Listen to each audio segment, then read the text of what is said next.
Salut, c'est Nico, bienvenue dans cette vidéo. Je vous parlais d'une erreur, d'un problème qu'ont la majorité des personnes qui essayent de perdre de la graisse. En ce qui concerne leur entraînement, euh, en fait, la plupart des personnes, hein, même moi, je l'ai fait pendant longtemps, lorsqu'elles décident de perdre de la graisse, elles se disent, je vais faire du cardio, parce que le cardio, ça brûle les graisses, c'est top, beaucoup de cardio.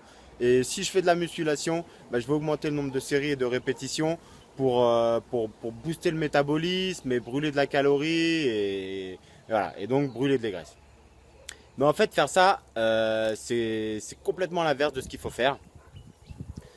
Parce que lorsque vous voulez perdre de la graisse, déjà, premièrement, pas tout, mais trois quarts des choses, 80%, se joue sur votre alimentation. Donc vous devez être en déficit calorique et il n'y a que comme ça que votre corps va brûler des graisses. Ça, c'est le premier point. Après, la chose très importante, c'est que vous devez brûler des graisses. Vous devez perdre de la graisse et non du poids. Et donc, vous devez conserver vos muscles. Ça, c'est une chose tout aussi importante. Et en parallèle, vous devez conserver ou alors essayer de diminuer le minimum votre force, votre niveau de force. Alors pour ça, le cardio, déjà, c'est out. Parce que le cardio, donc le cardio faible intensité, donc enfin moyen faible intensité que vous pratiquez pendant trois quarts d'heure, une heure, la seule chose qui va vous apporter, donc c'est améliorer vos capacités cardiovasculaires, ça on ne peut pas le dénier.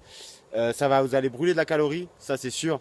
Mais une chose aussi qui est sûre, c'est que vous allez élever votre taux de cortisol. C'est une hormone catabolique, donc qui va bouffer vos muscles. Et le cardio ne permet pas de travailler le muscle. Donc vous allez déclencher des hormones cataboliques et vous allez sous-solliciter vos muscles. Donc vous n'allez pas indiquer à votre corps que vous avez besoin de ces muscles. Donc qu'est-ce qu'il va faire votre muscle? Il va les, il va les consommer pour les utiliser en tant qu'énergie.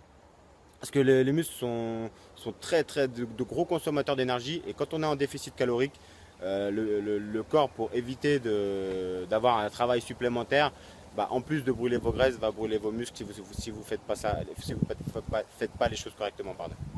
Donc le cardio, on évite. Si vous, à la place du cardio, vous pouvez faire soit donc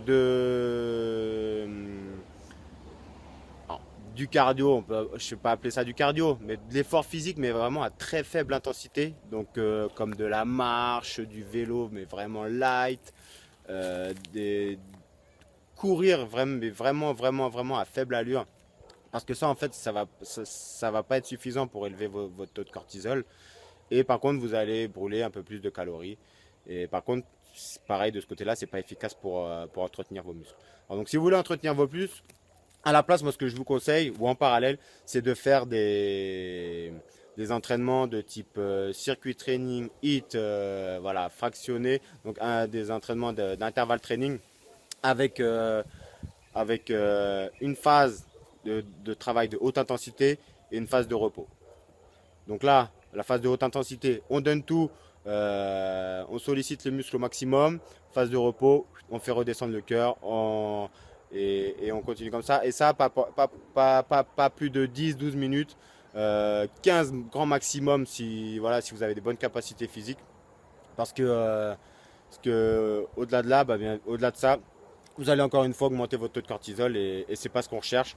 Ce qu'on cherche, c'est d'activer au maximum les muscles, le système cardiovasculaire, donc brûler de la calorie donc pendant ces 10-12 minutes, mais aussi surtout post-exercice lorsque le corps récupère. Donc ça, c'est au niveau cardio. Et au niveau musculation, donc vu qu'on est en déficit calorique, le corps, bien sûr, il n'est pas apte à récupérer comme d'habitude. Il met plus de temps et donc il a besoin de moins de volume de travail. Donc ce qu'il faut faire, c'est de diminuer le nombre de séries et de répétitions que vous faites, mais en gardant toujours le même niveau d'intensité, donc le même niveau de poids que vous mettez sur la barre. Donc pour garder votre niveau de force et puis mais diminuer donc les volumes de travail pour que votre corps puisse récupérer malgré que vous soyez en déficit calorique. Parce que si vous en faites trop lorsque vous êtes en déficit calorique, vous allez être fatigué, vous n'allez pas récupérer, vos entraînements vont être inefficaces. Et après, bon voilà, c'est l'enchaînement, hein. On est démotivé, on n'a pas de résultat, on est fatigué, on arrête tout. Mais c'est juste parce qu'en fait, on fait mal les choses. Il y a quelques ajustements à faire. Donc essayez, voilà, ces deux, trois choses que je vous ai expliquées dans cette vidéo. À retenir, vous voulez perdre de la graisse, c'est l'alimentation qui prime. Après, conservez vos muscles, conservez votre force. Donc, cardio, très faible intensité ou haute intensité sous forme d'intervalle. Et musculation, on garde les mêmes poids, on ne change pas et on diminue les volumes de travail pour assurer la récupération. Voilà, je vous dis à très bientôt dans une nouvelle vidéo. Ciao!